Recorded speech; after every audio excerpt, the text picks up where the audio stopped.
Hello friends, welcome back to my YouTube channel Vaishnavi free education classes.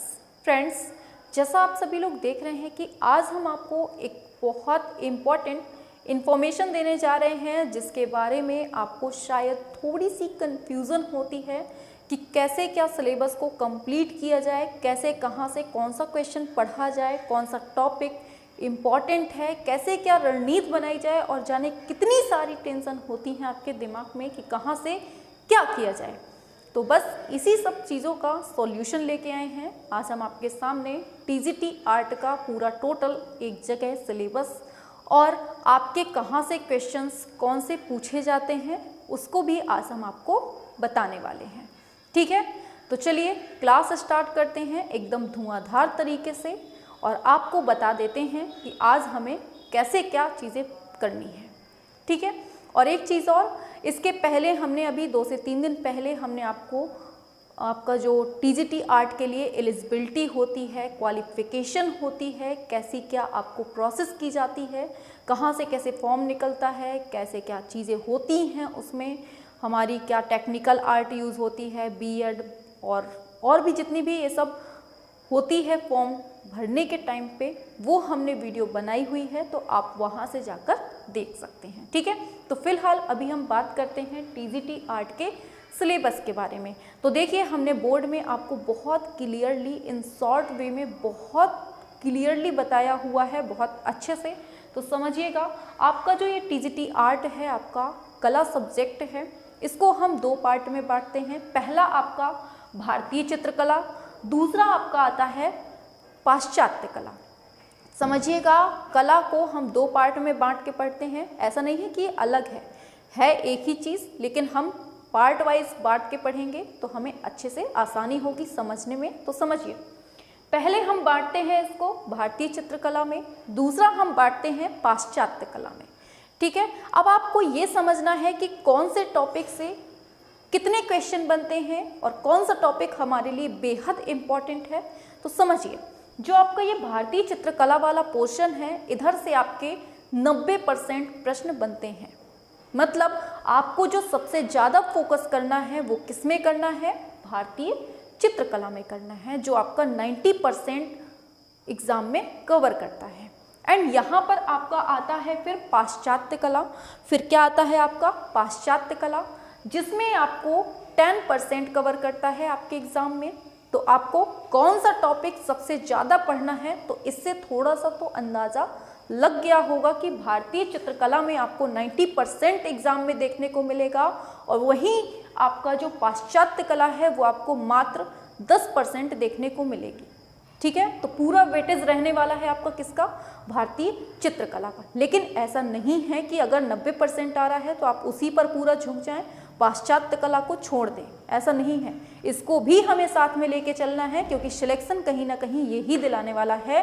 क्योंकि ज़्यादातर लोग क्या करते हैं कि अरे भाई, ये तो 90% आना है, इसी में झुक जाओ, इसी में झोंक दो खुद को, खूब दम से रट लो, पढ़ लो। लेकिन सिलेक्शन कहाँ पीछे रह जाता है? पाश्चात्य कला में, क्योंकि आपने वो पढ़ा ही नहीं होता है। अब बात आती है भारतीय चित्रकला में भी क्या क्या पढ़ना है, तो उसको समझिए। जो आपका भारतीय चित्रकला है उसमें आपके मतलब भारतीय चित्रकला को 2 पार्टों में बांटा। पहला भारतीय चित्रकला, दूसरा भारतीय मूर्तिकला। एक तरफ आता है चित्रकला, एक तरफ आता है मूर्तिकला। अब चित्रकला से कितने क्वेश्चन बनते हैं, मूर्तिकला से कितने बनते हैं, इसको समझिए। तो जो आपका भारतीय चित्रकला है, इससे आपके 105 से लेकर 110 क्वेश्चन मिलते हैं देखने को। कहाँ से? चित्रकला से।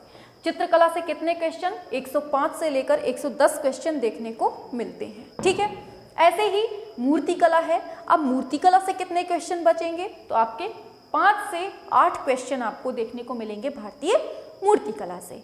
अब इसके अलावा जो 110, मान लीजिए 105 से 110 प्रश्न यहाँ से हो गए और 5 से 8 क्वेश्चन यहाँ से हो गए। अब इसके अलावा जितना पोर्शन बचा वो आपका कवर करेगा पाश्चात्य कला। तो अब आपको समझ में आ गया होगा कि कौन सा पोर्शन कितने नंबर दे रहा है, किस तरह से आपको पढ़ना है। ठीक है, ये चीज़ हो गई क्वेश्चन से रिलेटेड। अब आपका जो सिलेबस है, आपको जो पढ़ना है, कैसे पढ़ना है, कैसे सीक्वेंस में पढ़ना है, कौन सा टॉपिक पहले पढ़ा जाए, कौन सा टॉपिक बाद में पढ़ा जाए, कहाँ से क्वेश्चन सबसे ज़्यादा पुटअप होंगे, ये सब चीज़ें आपको बताएंगे। और एक चीज़ और, आपके करंट अफेयर के लिए, आपको लगता है क्या करंट अफेयर आएगी एग्ज़ाम में कि नहीं आएगी, एग्ज़ाम में करंट अफेयर आएगी कि नहीं आएगी, ये भी आपके दिमाग में क्वेश्चन है। तो इसको हम लास्ट में बताते हैं, पहले यहाँ समझ लीजिए। तो देखिए ये हमने आपको बता दिया। अब आता है पहला टॉपिक आपका भारतीय प्रागैतिहासिक कला। क्या आती है?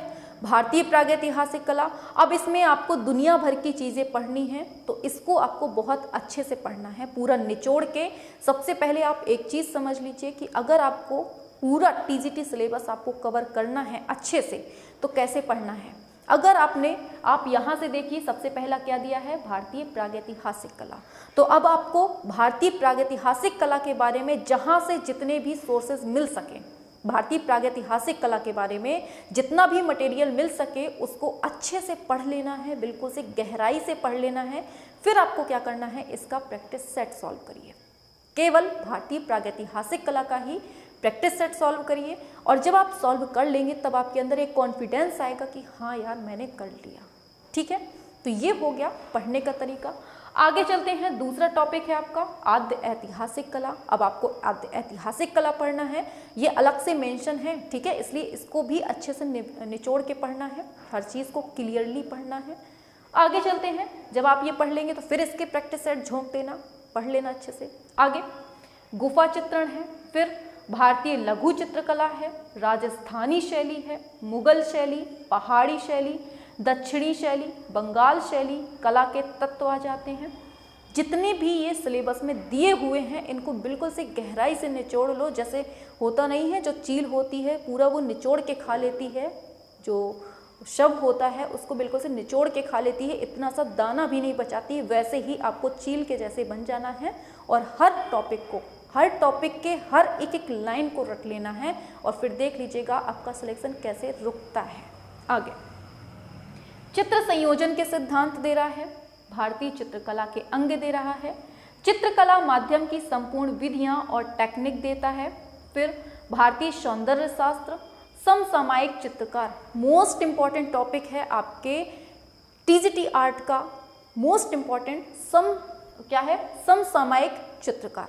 यहाँ से क्वेश्चन दम से पूछे जाते हैं, खूब दम से पूछे जाते हैं, इसलिए इसको तो छोड़ना नहीं है, जितने आपको मिल जाए समेट के दम से दिमाग में भर लो। आगे मूर्तिकला, पाश्चात्य चित्रकला, अब ये सब तो आपने देख ही ली है, अच्छे से समझ लिया है, ठीक है।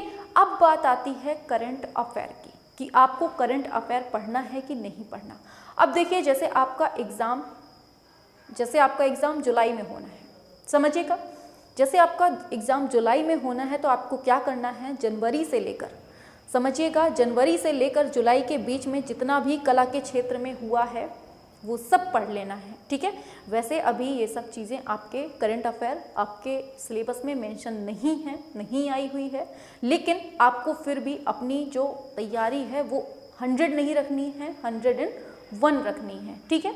तो हम आपको बता रहे हैं जैसे आपका जुलाई में एग्ज़ाम होना है तो आपको जनवरी से लेकर अभी जून तक जितना भी आर्ट के क्षेत्र में हुआ है, जो भी प्रोग्रेस हुई है, जो भी पेंटिंग बनाई गई है और जो भी मूर्तिकला स्थापित हुई है, मूर्तियाँ, वो सब आपको पढ़ लेनी है। और मूर्तियाँ तो ऐसा है कि पिछले 1 साल की भी पढ़ सकते हैं, क्योंकि कुछ ही मूर्तियाँ होती हैं, 2-4 मूर्तियाँ जो स्थापित हुई होती हैं, जैसे अभी स्टैचू ऑफ नॉलेज हो गई और भी काफ़ी सारी ये सब स्थापित हुई हैं, तो इनको आपको अच्छे से पढ़ लेना है, ठीक है। तो हमें ज़्यादा लंबी क्लास नहीं करनी है, हमें मेन चीज़ें बतानी थी आपको, इसलिए हम आपके सामने आए थे। तो चलिए अब हम क्लास करते हैं। और एक चीज़ और, टीजीटी आर्ट के प्रैक्टिस सेट हम डेली करवाते हैं आपको शाम को 7 बजे, तो सभी लोग शाम को 7 बजे जुड़ा करें, ठीक है। और जिसको भी टीजीटी आर्ट के बारे में जानना है कि कैसी क्या क्वालिफिकेशन होनी चाहिए, टेक्निकल आर्ट, बीएड और काफ़ी सारी तमाम टेंशनें होती हैं आपके दिमाग में, तो हमने अभी 2 दिन पहले क्लास बनाई हुई है, या फिर आप सर्च बार में जाइएगा, वहाँ पर सर्च कर लीजिएगा, बाई वैष्णवी मैम लिख दीजिएगा तो आपको आ जाएगा लिख के, ठीक है।